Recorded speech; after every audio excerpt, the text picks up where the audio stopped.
Hello friends, कैसे हो आप सब। उम्मीद करती हूँ आप सब एकदम अच्छे होंगे और स्वस्थ होंगे और तैयारी में लगे हुए होंगे। तो काफ़ी सारे स्टूडेंट्स के कमेंट आ रहे थे कि आपने आरपीएफ एसआई और कांस्टेबल का मॉक टेस्ट नहीं दिया। तो मैं आप सबको बताऊं, मैंने मॉक टेस्ट दिया बट वीडियो एडिट नहीं कर पाई बिकॉज अभी कंपटीशन बहुत ज़्यादा है और मैं चाहती हूँ कि मैं अपना टाइम वेस्ट नहीं कर रही थी, ध्यान नहीं लगा पा रही थी एडिटिंग पर, और इसलिए वीडियो आप सब तक नहीं पहुंच पा रही थी। मैंने मॉक टेस्ट में डेली दे रही हूँ बट वीडियो एडिट की वजह से आप सब तक मेरा, और घर में एक शादी थी तो उसकी वजह से भी बहुत बिजी शेड्यूल था। बहुत सारे बच्चे पूछ रहे थे कि आप कहाँ से मॉक टेस्ट देती हो, तो मैं आप सबको बता दूं मैं टेक्स्ट बुक पर मॉक टेस्ट देती हूँ। अदरवाइज़ मैं किसी भी एग्ज़ाम पर या और भी बहुत सारे साइट्स हैं उन पे मैं टेक्स्ट बुक के अलावा पसंद ही नहीं है, मुझे अच्छा नहीं देती लगता कि मैं जब टेक्स्ट बुक पर मॉक टेस्ट देती हूँ तो मुझे ऐसा रियलाइज़ होता है कि मैं सच में एक एग्ज़ाम ही दे रही हूँ। तो यहाँ पे मैंने निकाल लिया था अपना आरपीएफ कांस्टेबल का दे रही हूँ। तो मैंने यहाँ पे अपना पहले मैं पोर्शन कर रही थी जीके जीएस का, तो वही क्वेश्चंस कर रही थी। अगर मैं क्वेश्चंस इसमें जीके जीएस में कांस्टेबल में ज़्यादा टफ क्वेश्चंस नहीं आते, इजी टू मॉडरेट आते हैं बट इतने भी टफ नहीं आते और इतने इजी भी नहीं आते बट सही आते हैं। एक पढ़ने वाला स्टूडेंट ईजिली उन क्वेश्चंस को अटेम्प्ट कर पाएगा। अब देखो ये तो हमारे ओल्ड मॉक टेस्ट है बट हमारा जो एग्ज़ाम होगा और आज के समय में कंपटीशन बहुत ज़्यादा है, मैं कर भी रही थी। तो मैं आप सबको बताऊं कि टेक्स्ट बुक पर अगर मॉक टेस्ट दो तो काफ़ी प्रॉफिट भी है और बहुत कुछ सीखने को भी मिलता है। आपका अगर सिलेबस कंप्लीट हो चुका है तो आप सभी, अब टाइम बहुत कम है, 17-16 डेज़ ही लेफ़्ट बचे हैं आरपीएफ एसआई के लिए। तो आप जितना हो सके मॉक टेस्ट दो, सारे मॉक टेस्ट अपने लगा दो, एक एक दो बार लगा दो, ताकि उससे हमें पता चल जाएगा या उससे हमें ये पता चल जाएगा, एक्सपीरियंस हो जाएगा कि किस टाइप के क्वेश्चंस को कितना टाइम देना है, कितना टाइम हमें कितने पोर्शन को देना है। तो मैं आप सबको बताऊं, ये मैंने पूरा जो किया वो मैंने जीके जीएस में जो मैंने टाइम दिया वो 20 मिनट्स दिया था। 20 मिनट में मेरा जीके जीएस हो चुका था बट मैं चाहती हूँ कि और कम में मेरा जीके जीएस कंप्लीट हो जाए, क्योंकि स्पीड बहुत ज़रूरी है। एक कॉम्पिटिटिव एग्ज़ाम्स में अगर हमारी स्पीड नहीं है तो हम कुछ भी नहीं कर सकते, हमारा सिलेक्शन हो ही नहीं सकता। तो अपनी स्पीड को बढ़ाओ। और यहाँ पे बहुत सारे स्टूडेंट मुझे कमेंट करते हैं कि आप अपना टाइम टेबल बताओ, कितने घंटे आप पढ़ती हो। तो मैं आप सबको बताऊँ, मैं घंटे के हिसाब से नहीं पढ़ती, मैं पढ़ती हूँ जब तक मेरा दिल और दिमाग काम करता है तो चीज़ें समझ में भी आती हैं। अगर हम ज़बरदस्ती पढ़ेंगे, ज़बरदस्ती अगर हमें कोई पढ़ाएगा भी तो तब भी हमारे कुछ भी समझ में नहीं आएगा और कुछ भी हम याद भी नहीं रख पाएंगे। तो मेरा दिल और दिमाग जब तक स्टेबल रहता है पढ़ने के लिए, मैं जब तक पढ़ती हूँ, अदरवाइज़ मैं नहीं पढ़ती। और मॉक टेस्ट की बात करें तो मॉक टेस्ट ही दे रही हूँ क्योंकि मेरा सिलेबस सब कंप्लीट हो चुका है। जीके जीएस का सिलेबस तो हम जितना पढ़ें उतना कम है, जीके जीएस का सिलेबस कंप्लीट नहीं हुआ और सिलेबस कंप्लीट कर भी लेंगे तो क्वेश्चंस कहीं से भी आ सकते हैं, पूरे हिंदुस्तान से क्वेश्चन आ सकते हैं।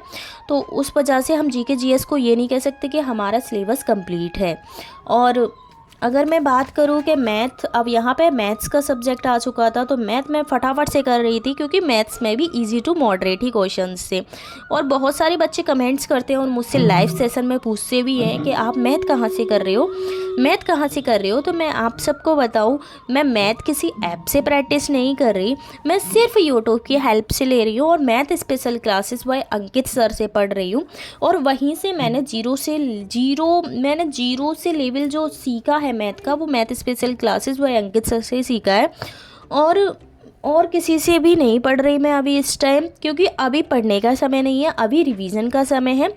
अगर मैं बात करूँ कि आप सारे सब्जेक्ट को लेके चलो तो मेरी एक वीडियो डली हुई है, आप उसको देख लेना, मैथ की वीडियो है, बहुत अच्छी है। सिर्फ आपको 7 चैप्टर्स ही कंप्लीट करने हैं, वो 7 चैप्टर्स आप कहीं से भी कंप्लीट कर लो और क्वेश्चंस को लगाना सीख जाओ तो आपका मैथ का पूरा स्कोर बन जाएगा। 30 प्लस स्कोर तो आप मान के ही चलो अगर आप प्रैक्टिस करते हो मैथ के 7 चैप्टर्स की।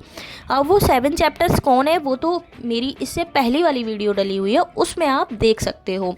और बहुत सारे बच्चे आप बात बता रहे थे कि रीजनिंग कहाँ से कर रही हो, तो मैं रीजनिंग की बात करूँ तो रीजनिंग के लिए भी कोई टीचर नहीं है मेरे पास, और मेरा जो सिलेबस है वो कंप्लीट हो चुका है। तो मैं प्रैक्टिस ही कर रही हूँ। प्रैक्टिस में मॉक टेस्ट से लगा रही हूँ, मॉक टेस्ट से प्रैक्टिस कर रही हूँ। और एक मेरे पास संकल्प की बुक है, उससे मैं प्रैक्टिस कर रही हूँ जीएस की, वो सॉरी रीजनिंग की प्रैक्टिस मैं वहीं से कर रही हूँ।